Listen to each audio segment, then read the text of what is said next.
And baptism is not something that's static. Baptism is something that's dynamic. It's ongoing. It's not something that happened, say, 10, 20, 30, 40, 50, 60, 70. At least you admit it. I remember one parish where I went up to this lady and I said to her, and she went like this. You was not going to tell me how old she was.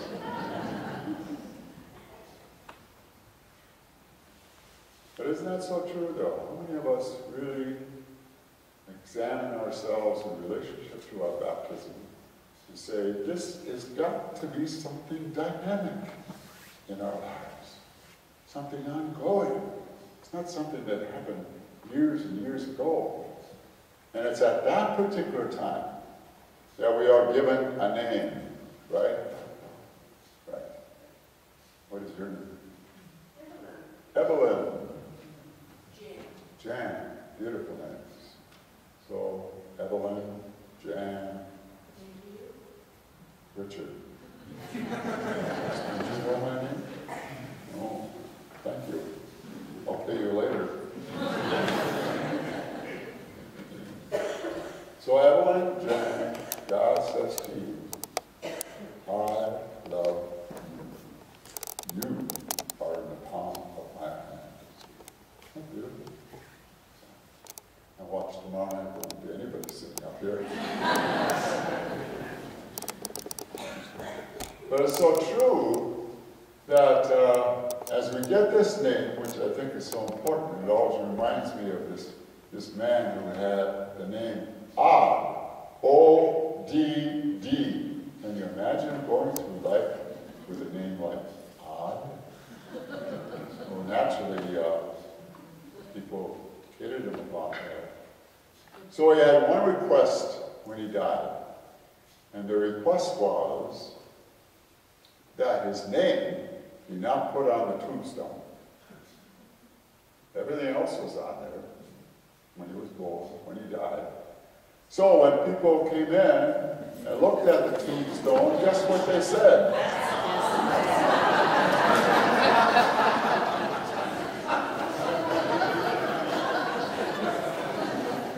For those of you who didn't get it, I'll explain it to you later.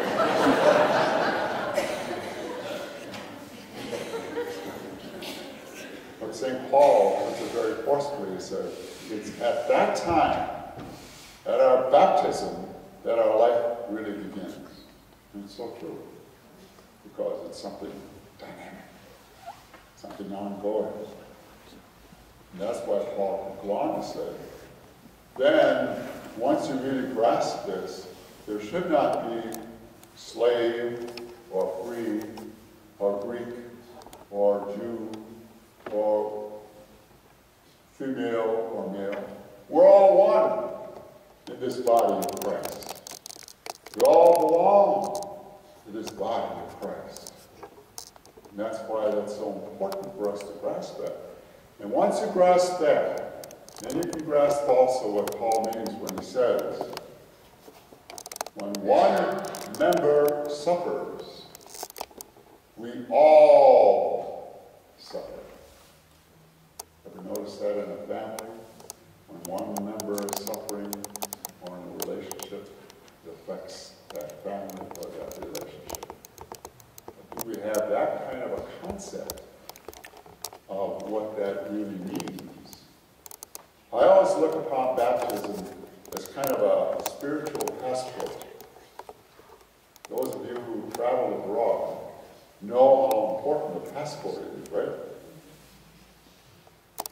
I remember a group of us priests went abroad, and this priest happened to lose his passport. So then he remembered, he says, I probably left it in that cab that we took. So we dashed back there, and fortunately the cab that we had taken was still there. So he looked in the back seat, and sure enough, there it was. But what a relief. What a relief. And when you look at baptism, It's a whole dying and rising process. See, that's why it's something dynamic. Dying, rising.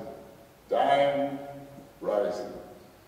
So every time that we die to some form of selfishness within our lives, whether that's unjust anger or resentment or jealousy or whatever it might be, what happens, what really should happen is, if we die to that, so then we rise in new life in Jesus Christ. And that happened so often to Paul in his life that he could finally say, now I live, not I, but Christ lives in me. That's the process. And that's why there's often resistance to the dying process. We'd rather rise, keep on rising, rather than dying. Get die some more to this selfishness. Yes, if we're really going to be followers of Jesus Christ, that's what it's going to entail. And one thing you notice with regard to Jesus, especially his gospel, is whenever he came in contact with someone, that individual became kind of a proclaimer of good news. Remember the woman at the well? She was asked by Jesus for a drink of water. And she says, you, the Jew, asking me, a Samaritan, for a drink of water. So she kind of put him on. But Jesus continues the dialogue. And as a result, he says to her, why don't you go get your husband? And she says, well, I don't have any husband. Jesus says, that's right, we've had 5 husbands. And she says, woo, this man knows everything about my life. And she was so struck by that. What does she do? She doesn't keep that for herself. She goes into the village and tells other people all about that. That's the power of the word. That's the power of meeting Jesus in that way. Or recall Saul on his way to Damascus. Remember how he was, Jesus said to him, Saul, Saul, why are you persecuting me? He didn't know who it was. And there, as a result of that encounter, he is struck blind. And he has to go out into the desert and there remain until the scales from his eyes fall. And then he could see the way Jesus saw. But see, there was a conversion on his part by that encounter with Jesus. And then the inversion, because here's Saul, who's a great persecutor of the church, and now all of a sudden becomes the greatest convert worker the church has ever known. But there, it doesn't end there. See, there's a conversion, and then the inversion of one's life, and then the immersion into Jesus Christ. That's the process. And that's what Paul did.